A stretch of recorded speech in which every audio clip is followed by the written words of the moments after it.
안녕하십니까. 미래에셋증권에서 중국 증시 열심히 보고 있는 박수진입니다. 이번 주 중화권 주요 경제 일정 어떤 거 있는지 아주 간단하게 살펴보고 주요 내용 넘어가시죠.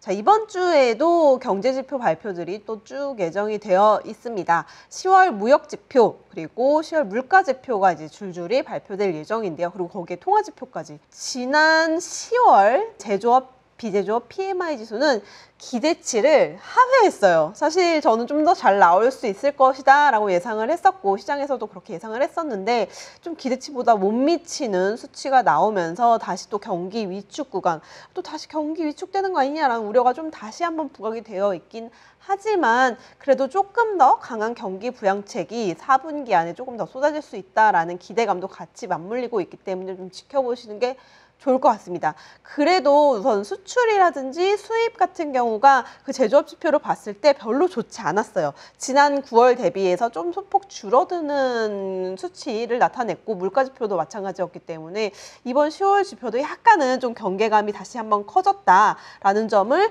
염두에 두셔야 될 것 같고요. 나머지 뭐 홍콩에 상장되어 있는 리오토나 SMIC 화학반도체 실적 발표 예정일도 좀 남아있기 때문에 이런 지표들 같이 지켜보시는 게 좋을 것 같습니다.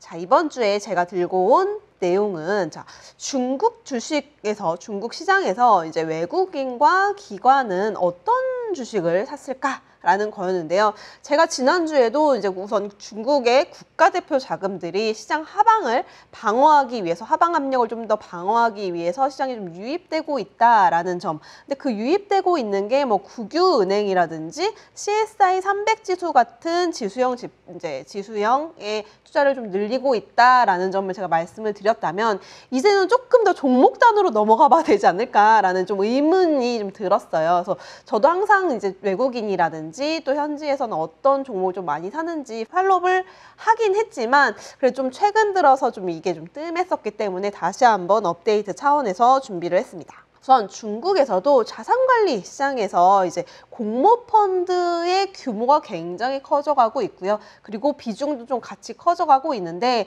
자산관리 시장에서 거의 45% 정도를 차지를 하고 있어요. 공모펀드 시장 규모가. 그래서 이렇게 점점 커져가고 있기 때문에 그들이 어떤 주식을 사고 파는지에 대한 부분들도 굉장히 좀 주목할 만하다. 그리고 현지에서도 관심이 뜨겁다라는 점입니다. 그리고 여기에 거의 사모펀드 시장이 한 33%, 그러니까 두 개만 합치더라도 거의 지금 한 80% 가까이 펀드 시장이 구성이 되어 있는데요. 자, 보시면 이제 중국에서도 주요 공모펀드사에 대한 주요 이름들은 사실 저희 뭐 다 알 필요는 없을 것 같아요. 근데 그 중에서도 제일 잘하는 그리고 규모가 큰 기업 하나 정도만 알면 되지 않을까 저도 생각을 하면서 이팡다라는 기업이 제일 유명한데요. 여기에 또 유명한 중국의 스타 펀드 매니저가 또 있습니다. 짱쿤이라고 하는 스타 펀드 매니저인데 중국에서는 이 사람의 투자 스타일을 워렌 버핏 정도로 보고 있어요. 그래서 이 사람이 분기별로 어떤 주식을 더 샀고 어떤 주식을 더 좀 줄였는지에 대한 관심도가 굉장히 높은 상황이고 사실 이런 기관별로 분기별로 어떤 주식을 더 사고 팔았는지 항상 레포트를 내긴 하거든요. 그래서 이런 것들을 지금 저는 계속 주목해 보고 있습니다. 그래서 이팡다에서는 지금 거의 시장 점유율 자체에서는 그 공모펀드 시장 점유율 자체에서는 한 7.5% 정도의 수준을 유지를 하고 있고 운용하는 펀드 수는 다른 데 대비해서는 별로 많지는 않아요. 그럼에도 불구하고 규모 자체가 굉장히 크게 가져간다라는 점에서 우선은 뭐 워렌 버핏 스타일이라고 하니까 이제 어떤 주식을 많이 사고 파는지를 좀 지켜볼 필요가 있겠죠. 그리고 그 외에도 이제 종목들이 주로 어떤 주식을 많이 샀을까가 항상 이제 관건인데 뭐 새로운 종목을 많이 사고 파느냐라고 했을 때 또 그건 아니에요. 항상 이 10개 종목, 상위 10개 종목, 이제 어떤 종목 보유하고 있는 종목들 아니면 추가적으로 또 매수했거나 이런 종목들에 이제 보유하고 있는 비중을 좀 살펴보면은 거의 상위 10개 중에 5개가 백주 기업입니다. 그러니까 그만큼 중국에서 음식료를 대표하고 백주에 대한 프리미엄 가치가 굉장히 높고 또 잘 팔리고 있고, 그리고 주식들을 현지 기관에서도 많이 담고 있다라는 점 때문에 좀 하방도 어느 정도는 방어가 되는 것 같아요. 그리고 여기에 더불어서 CATL, 뭐 2차 전지도 좀 워낙 시가총액이 큰 종목이다 보니까요. 그래서 2차 전지도 있고, 여기에 최근 들어서는 제약바이오 업종이 이렇게 3개나 좀 상위권에 들어가 있다. 그러니까 이거는 3분기에 이 기관들이 전체적으로 얼마나 더 샀는지, 보유를 더 늘렸는지에 대한 순위를 나타낸 거고요. 그 중에서 제약바이오 업종도 3개나 더 들어가져 있더라. 그래서 보면은 사실 제약바이오 업종 굉장히 힘들었던 시간이 있었죠. 오히려 코로나 기간에 뭐 백신 관련주들은 좀 올랐을지언정 다른 뭐 면역 항암제라든지 다른 제약바이오 업종들은 좀 많이 힘들었어요. 그리고 중국의 뭐 제약 약가이나 이런 것들이 같이 맞물리면서 실적도 안 나오지, 코로나 때문에 병원 뭐 수술 이런 것도 원활하게 진행되지 않다 보니까 좀 많이 힘들었었는데, 이제 그런 기간이 지나고 다시 회복되고 있는 수준에 대한 기대감이 커져 있다라고 보시면 좋을 것 같습니다. 그리고 이제 홍콩 쪽도 이제 이들이 어떤 홍콩 종목을 많이 사는지 또 좀 데이터가 나오는데요.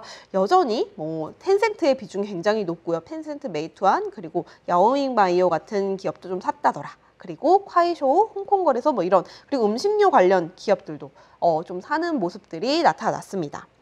그리고 사실 뭘 팔았는지 좀 중요하긴 하겠죠. 그런데 지금 3분기에는 이렇게 태양광, 전기차, 그리고 뭐 통신, IT 소프트웨어, 그리고 뭐 이런 쪽도 많이 팔았더라고요. 근데 이 매수 규모에 비하면 사실 매도 규모는 그렇게 많이 큰 편은 아니기 때문에 그래도 이게 엄청나게 크게 크리티컬하게 많이 팔고 나갔다라고 얘기하기에는 좀 어렵긴 하지만, 그래도 이제 포트폴리오를 다시 리밸런싱하는 차원에서 어떤 종목을 좀 다시 비중을 줄였는지는 지켜볼 필요가 있겠다. 보면은 태양광, 전기차, 통신 뭐 이런 쪽, 그리고 많이 이제 조금 정리를 하고 나간 걸로 보여집니다.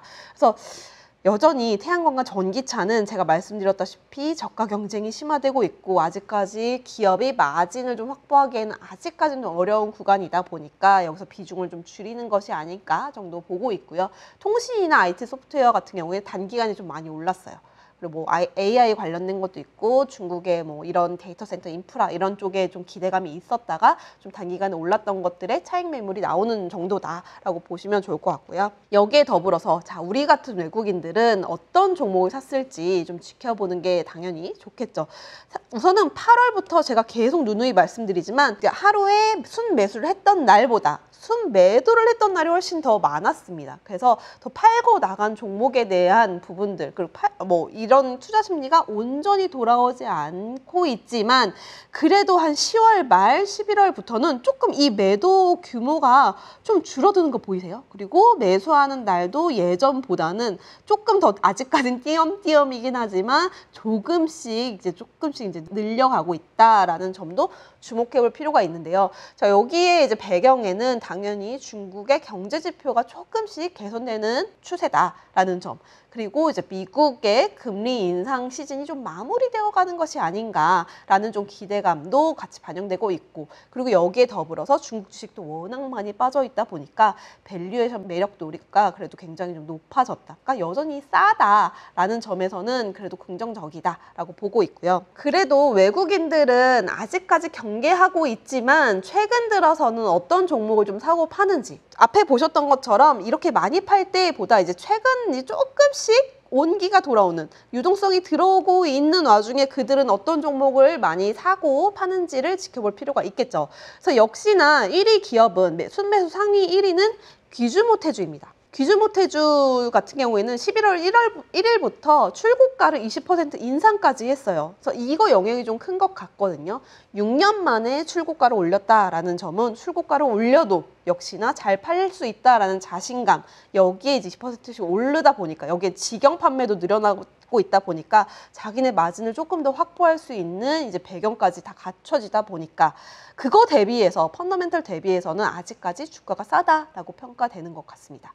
그래서 뭐 귀주모태주, 오량액 같은 백주 기업 종목들로 순매수세도 많이 들어오고 있고요. 좀 많이 팔고 나가는 종목 중에서는 또 비아디도 있고 반도체 쪽도 있어요. 비아디 여전히 잘 팔고 있지만, 자동차 잘 팔고 있지만 주가가 그렇게 많이 빠지지도 않았고, 그렇기 때문에 지금 좀 확인하면서 좀 비중을 줄이는 모습들도 나타나고 있고요. 그래서 이런 것들을 저도 계속 지켜보긴 하겠지만 꾸준히 들어오는 종목들이 이제 1개월 단위 그리고 또 다시 순매수세가 들어온다라는 전제하에 다시 이런 것들 좀 어떤 종목을 사고 파는지는 계속 팔로우업 해봐야 된다라고 보고 있고요. 그래서 향후에는 저희가 이제 형지에서 어떤 종목들을 많이 샀고 또 이제 외국인들도 어떤 종목을 많이 사고 파는지를 우선 확인을 했고, 여기에 그럼 우리는 어떤 쪽을 같이 봐야 될 것인가. 여전히 중국과 홍콩 주식에 대한 밸류에이션 매력도가 굉장히 높습니다. 최근 5년 평균으로 거의 저점 부분에 계속 위치를 해 있어요. 반등하는 듯 하다가도 사실 그 부분이 좀 힘이 크지 않기 때문에 여러 가지 지금 정책들이 같이 나오고 있다라는 점도 주목해 보실 필요가 있고요. 그래도 저는 좀 저점 통과할 수 있다라는 기대감이 계속 여전히 남아 있습니다. 어떤 섹터를 같이 봐야 될까라고 하는 측면에서도 여전히 저는 이거 그대로 지난주에 그대로 의견을 가져온 거거든요. 소비 쪽이라든지 특히나 음식료, 제약 쪽에서는 그래도 좀 여러 가지 수급도 긍정적으로 들어오고 있고 밸류에이션 매력도도 높아지고 있고 펀더멘털도 다시 좀 개선되고 있는 추세이기 때문에 꾸준히 지켜보시는 게 좋을 것 같고요.